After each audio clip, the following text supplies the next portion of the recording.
guys, good afternoon. Welcome to my vlog. Andito tayo sa bahay today at nanood ng live ng company. Magpa-prank po ito. Mag-iingat ka na. Ay, hindi. Sorry.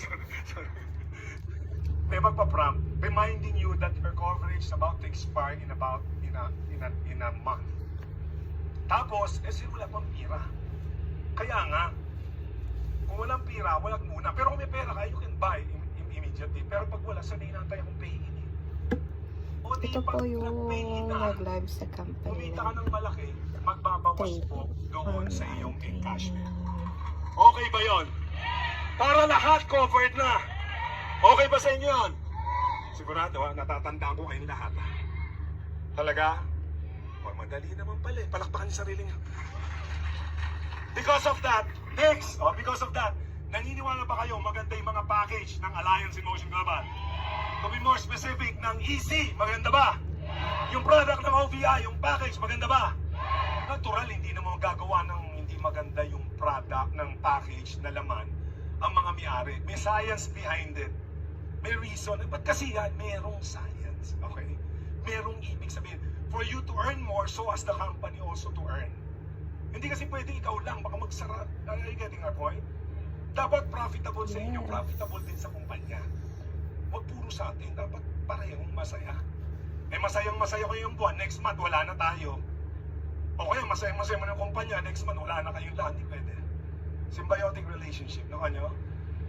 So, ang minabuti ng mga may-ari, mas pagandahin pa ang ang mga packages ng OVI at ng EC. Okay?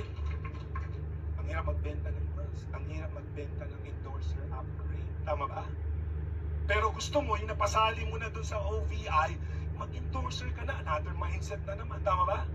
Yung napasali mo sa EC, bumili ka na ng coverage. O ano, dito. Are you getting my point? Tanggalin na natin yun. Automatic na. Gusto nyo? So, watch out for the details because in the next coming days, ang mga packages po ng EC at packages ng OVI, magkakaroon na po both ng endorser upgrade at ng coverage ng insurance both on EC and OVI. Wow! Wala nang pahirap kasi naiintindihan sinasabi ng iba, Sir, pag na-close namin dito sa EC, ma-mindset na naman natin sa endorser program. Tama ba? Wala na isang mindset. Ito laman yan. Meron ko wallet, meron ko ganito, meron ano. Sali na. Diba? So, nakuha niyo po? Yung details i-explain mamaya. Are you following? So, naniniwala kayo maganda talaga yung mga products. Naniniwala kayo maganda yung products. Naniniwala kayo kaya nyo ibenta yung mga packages natin. Yung mga insurance, kaya nyo ibenta. Oh, magaling kayo mag-present. Alam na alam before I go. Ang problema, you are presenting too much. You are talking your way out of sales. Nagandahan na, sir, hindi pwede. Ang ganda niyan, gusto ko na, sir, ang dali. Kailangan matapos ko lahat hanggang computation kung paano maging global ambassador, sir. Presentation, napakahaba. Hindi ko makalimutan. I was a distributor once like you. Pakisabi like you. Like you. Distributor po ako 2009 and I remember this kind of scenario way back. No? Minsan very excited tayo. We tend to talk too much. Galing ako ng leaders training. Galing ako ng kick-off training. May prospect, yari ka, ibabagsak ko lahat sa'yo. Those information sometimes are for you. And sometimes the information is not for the prospect. Those are some of the things that you need to have so that you can back up your claim. I remember one of my downlines, 2009, meron siyang ini-invite na may position sa government. For 6 months, almost 6 months, wala talaga.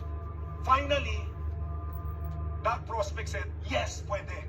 Hindi ako pwede. 6 months ko na siyang tinitrain, sinasama ko rito sa third floor. Nung pwede na yung prospect, sabi, nakita ko pwede, bro. Paano yung apply? Sabi, ay, hindi yan. Apply mo lang yung mga natututunan.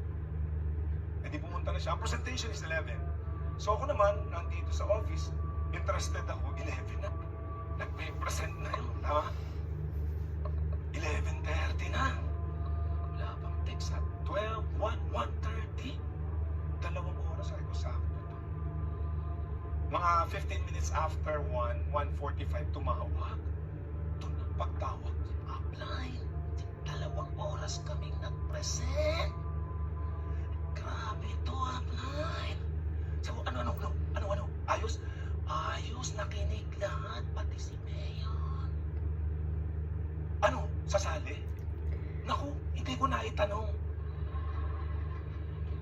Kumusta kayo dyan, guys? Hope yung maganda yung araw niyo. You're out there not to tell stories. Not just to tell stories, but to ask. So, bye for now. Kasi may gagawin Ladies and pa ako. gentlemen, May you have the meeting pa ako. information. Bye. Have a good day. God bless. Baka